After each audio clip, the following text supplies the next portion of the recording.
వేరే దారి లేదు. ఇలా చూడు, నేను చెప్పేది జాగ్రత్తగా విను. 2 రోజుల తర్వాత మా ఊరి బయట ఉన్న పాత బంగ్లాకి 2 గంటలకు వచ్చాయి, ఓకేనా? నేను పని పూర్తి చేసుకుని 5 గంటలకు వచ్చేస్తాను. పోలీస్ కంట పడకుండా మన ఇద్దరం ఊర్లోకి దూరిపోదాం. ఎందుకు? మధ్యలో మాట్లాడకే, మర్చిపోతాను. మా ఇంట్లో ఒక 10 రోజుల పాటు ఉండు. ఊర్లోకి ఏ ఒక్కడు రాడు. నేను మీ నాన్న దగ్గరికి కారు తోడానికి వెళ్ళిపోతాను. మన ఇద్దరం ఎస్కేప్ అయిపోయామనుకో ఈజీగా కనిపెట్టేస్తారు. ముందు నువ్వు కనపడడం లేదని మీ నాన్నగారిని నమ్మేటట్టు చేయాలి. ఒక 10 రోజుల తర్వాత ఏదో ఒక సాగు చెప్పి నేను పని మానేస్తాను, ఏమంటావు? ఆ తర్వాత ఎవ్వరూ లేని చోటికి మన ఇద్దరం వెళ్ళి టూయెట్ పడుకుందాం. ఓ పర్వాలేదే, నా పప్పుగాడు ఆలోచించడం మొదలు పెట్టాడే.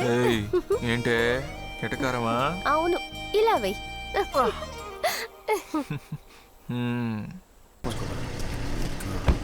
చాలా మంచివారంటయ్యా. అవునవును. సరే సరే. నమస్కారం అయ్యా, మేము కంచరపాలెం గ్రామం నుంచి వచ్చామయ్యా.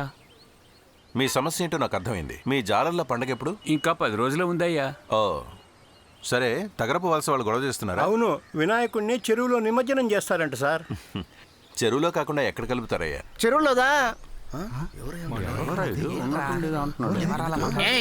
కొంచెం తప్పుకోండి. వాళ్ళ సెలచక్కిన విధానం ఊర్లోకి వచ్చి చూడండి. సరే, మీరు బయలుదేరండి, నేను వచ్చి చూస్తాను. చెప్పేశారు కదా. ప్రతి సంవత్సరం నగరపు వలస వాళ్ళు ఎందుకు సార్ గొడవ చేస్తున్నారు? ఇది ఈ రోజు మొదలైంది కాదు, ముత్తాతల కాలం నుండి జరుగుతోంది. 1940లో కంచరపాలెం తగరపు వలస ప్రజలకు చెందిన ఈ చెరువులో చేపలు పట్టే పండుగలో మొదట ఎవరు చెరువులో దిగి చేపలు పట్టాలన్న సమస్య ఉంది. జమీందార్ సమక్షంలో ఈ సమస్యకు పంచాయతీ జరిగినప్పుడు పరిష్కారంగా ఓ విచిత్రమైన పోటీని ఆయన ప్రకటించారు. ఏం పోటీ అయ్యా? గాడిద కాలు ఈత పోటీ. ఈ పోటీ విధానం 2 శరీరాలు, 2 కాళ్ళు, 2 చేతులతో ఈత కొట్టాలి. ఈత కొట్టినప్పుడు చేతి కట్లు విడిపోయినా, కాలు కట్లు విడిపోయినా ఈ పోటీ నుంచి తప్పిస్తాం.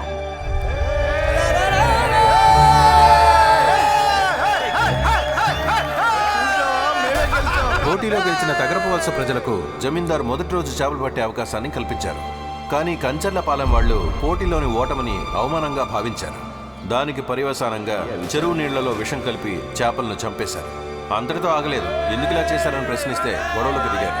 1861 బ్రిటిష్ కాలంలో వేయబడిన ఈ 144 సెక్షన్ కంచర్లపాలెం వాళ్ల కోసమే వేయబడినట్టు తమకు అనుకూలంగా మలుచుకుని ప్రతి సంవత్సరం అవార్డ్ ఫంక్షన్లో జరుపుకుంటున్నారు.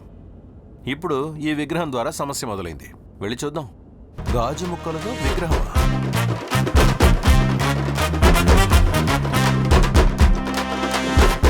ఈ విగ్రహాన్ని చేసింది ఎవరు?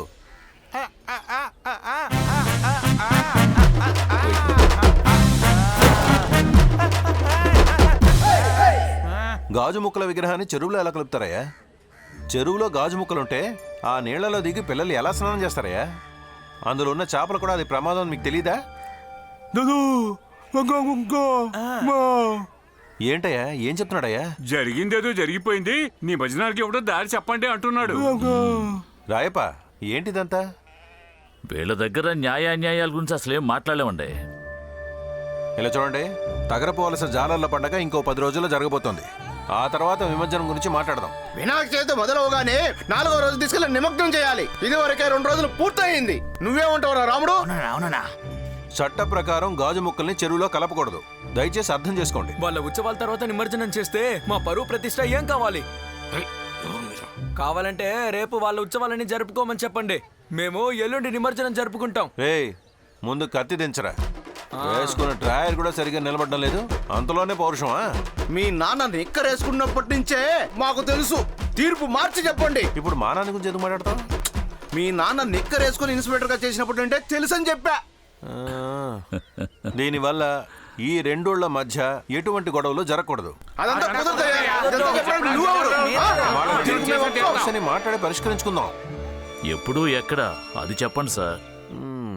వీళ్ళ సమస్యకి వీళ్ళ దారిలోనే సమాధానం చెప్పాలి, వేరే దారి లేదు. రేపు మార్నింగ్ పేపర్లో చూసుకోండి.